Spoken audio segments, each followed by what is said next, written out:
সবাইকে good morning. এখন কটা বাজে? এখন বাজে প্রায় 8টা বাজতে যায়। বকখালি বেরোচ্ছি। দুদিন ধরে ভাবছিলাম টু হুইলারে যাবো না বাসে যাবো, শেষ অবধি বাসেই যাচ্ছি, কারণ আকাশের অবস্থা খুব একটা ভালো না। আর ওদিক থেকে পিন্টু জয়তু এত সময় বেরিয়ে গেছে, ওরা নামখানায় টোটোতে উঠে গেছে। ওরা কিছুক্ষণের মধ্যে পৌঁছে যাবে, আমার একটু দেরি হবে আর কি। বাসে গেলে বাস ডায়মন্ড হারবার দিয়ে ঘুরবে, এটা একটু টাইম লাগে, আর কিছু না। তো ঠিক আছে, রিস্ক নিয়ে লাভ নেই, বাসেই যাই। তো দেখা হচ্ছে বাসে, যেতে যেতে কথা হবে।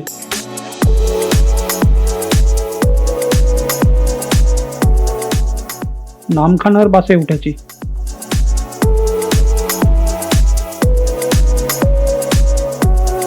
টোটো।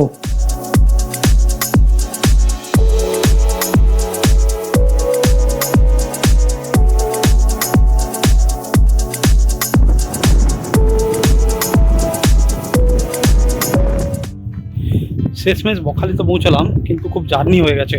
সেই 8টা 10-এ বাড়ি থেকে বেরিয়েছি, ওখান থেকে স্ট্যান্ডে এসে এটিএমে টাকা তুলে গাড়ির জন্য ওয়েট করলাম। গাড়ি পেতে দেরি হয়েছে। নামখানার বাস যদিও পেলাম, ডায়মন্ড হারবারে এসে নামিয়ে দিল, বললো প্যাসেঞ্জার নেই আর যাবে না। আর টাকাও ফেরত দিয়ে দিল। 95 টাকা বলেছিল নামখানা পর্যন্ত, ঠাকুরপুকুর থেকে 90 টাকা নিয়েছিল, তারপরে ফেরত দিল 50 টাকা। ডায়মন্ড হারবার থেকে ওই কাকদ্বীপের বাস ধরলাম, ওটা নিল 45 টাকা। কিন্তু বাসগুলো খুব আস্তে আস্তে এসছে। মানে এরকম জানলে আমি টু হুইলারই আসতাম, টু হুইলার বেস্ট। মানে 5 ঘন্টা লেগে যাবে ভাবতে পারিনি, যেখানে টু হুইলারে 2 থেকে 2.5 ঘন্টা লাগে। কাকদ্বীপের পর বকখালি বাস ধরলাম, ওটা আবার অর্ধেক রাস্তায় এসে খারাপ হয়ে গেল, তারপরে টোটো ধরে এলাম। এই হচ্ছে জার্নি। মানে সকাল থেকে এখন কটা বাজে? 1:30টা বাজে। তো দেখি হোটেলে পৌঁছোই। যেহেতু লোকেশন শেয়ার করেছে, ওই লোকেশন ধরে হাঁটছি এখন। চলে এসছি প্রায়। তো একটা জিনিস বলে দিই, তোমরা বকখালি এলে বাসে কখনো এসো না, হয় ট্রেন থেকে সম্ভবত নামখানা নামতে হবে। নামখানা থেকে অনেক গাড়ি আছে, টোটো আছে, বাসও পেয়ে যাবে। কিন্তু ওই ডায়মন্ড হারবার দিয়ে তো ঘুরতে হবে না। আর তা নাহলে নিজের যদি কার থাকে, টু হুইলার থাকে, ওটা বেস্ট অপশান। তো ঠিক আছে, হোটেলে গিয়ে কথা বলছি। গ্রাম্য রাস্তা খুব সুন্দর, সবুজ আর সবুজ। মা কালী, আজকে যা সকাল থেকে যা হচ্ছে, জয়তু যে লোকেশন পাঠিয়েছে ওই লোকেশনে এসেছি। দেখছি হোটেলের পেছন দিক দিয়ে আমাকে নিয়ে এলো, আর সামনে তালা মারা হোটেলে।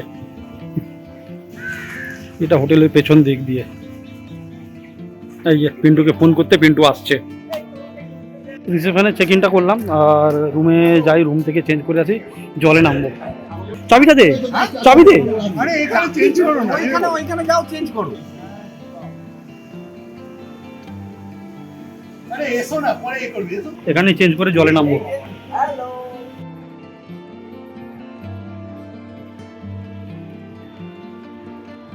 অনেকক্ষণ নেমে পড়েছি, আবার উঠলাম, উঠে একটু ফুটেজ তুলছি। কিন্তু টাকা তো পুরো টাকা উঠেছে। অনেকক্ষণ নেমেছি, এবারে উঠে খেতে যাবো। সকাল থেকে তো খাওয়াই হয়নি। এখন চিকেন আর ভাত হয়েছে, বিকেলবেলা পকোড়ার জন্য চিকেন দেওয়া আছে। রাত্রিবেলা কী হয় দেখা যাক। এই হচ্ছে রুলস অ্যান্ড রেগুলেশন খুলে নামার। এটা করা যাবে না, ওটা করা যাবে না, সিগারেট খাওয়া যাবে না, মদ খাওয়া যাবে না, ইত্যাদি ইত্যাদি। রুমটা বেশ পরিষ্কার পরিচ্ছন্ন। আর আমাদের রুমের ভাড়া কত, কখন থেকে কখন অবধি, ডিটেলস আমাদের একটু এক্সট্রা টাইম নেওয়া আছে। তো সব ডিটেলস অন্য সময় বলে দেবো।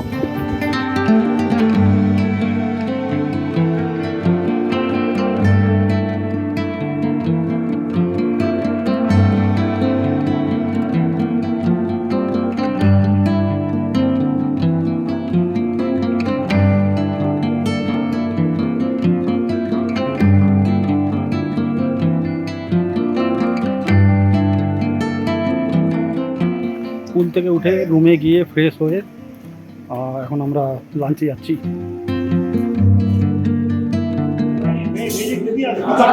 এই হোটেলে আমরা রান্না করতে দিয়েছিলাম, মানে পিন্টু রান্না করতে দিয়েছিল। এখন চিকেন হচ্ছে, চিকেন রাইস, আর সেই সঙ্গে বলছে ভেজ থালি একটা নেবে।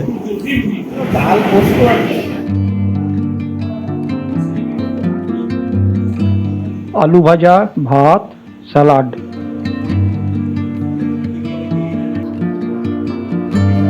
লাল টকটকে চিকেন, পোস্ত, শুক্তো, ডাল,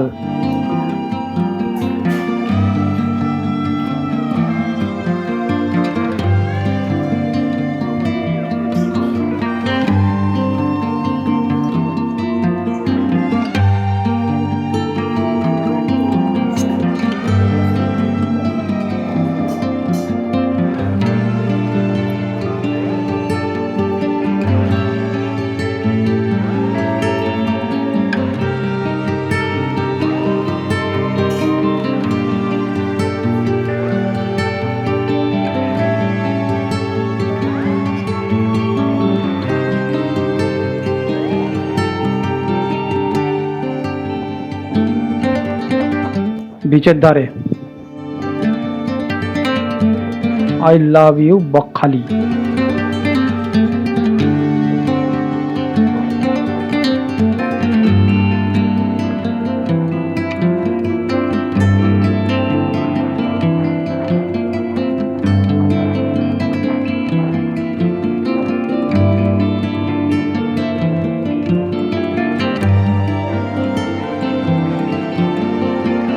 এই জায়গাটা অনেকটা হেনরি আইল্যান্ডের মতো।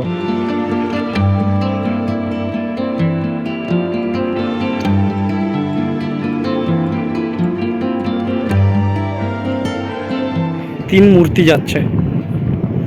আমার একটু বিচের ধারে এসেছি, আর এত সুন্দর হাওয়া দিচ্ছে, হোটেলে ফিরতে ইচ্ছা করলো না। একটু রেস্ট নেওয়ার দরকার ছিল, বাট এখানে ভালো লাগছে। খাবারটাও ভালো ছিল আজকে, লাঞ্চ চিকেনটা খুব ভালো রান্না করেছে, বাকি ছিল শুক্তোটাও মোটামুটি হয়েছে। এখন ভাটা চলছে, ওই জন্য সমুদ্রের জলটা অনেক দূরে চলে গেছে।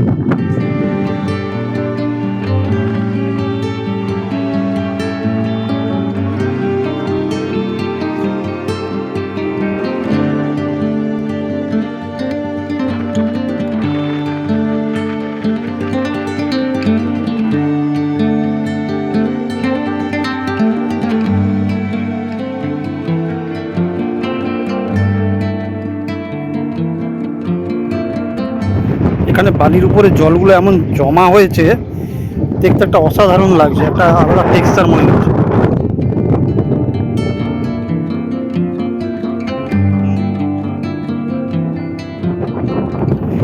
ওরা অনেকটা এগিয়ে গেছে, এবারে যাই ওদের দিকে এগোই।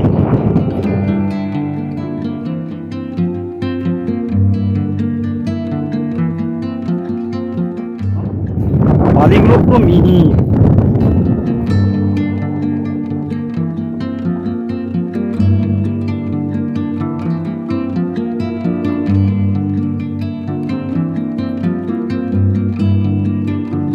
বকখালি আমাদের প্রকৃতি প্রেমীদের জন্য উপযুক্ত একটা জায়গা, যারা শান্তিতে নির্মল এবং নিরিবিলি পরিবেশে সময় কাটাতে চায়।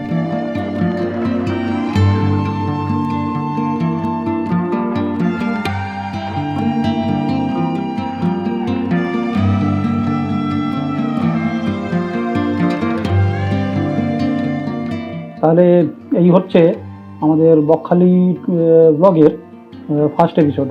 প্রথমে ভেবেছিলাম এটা একটা এপিসোডই হয়ে যাবে, কিন্তু তারপরে এডিট করতে গিয়ে দেখলাম না, অলরেডি 10 মিনিটস হয়ে গেছে, আরও অনেক ফুটেজ আছে, সেই জন্য দুটো এপিসোডে স্প্লিট করে দিলাম।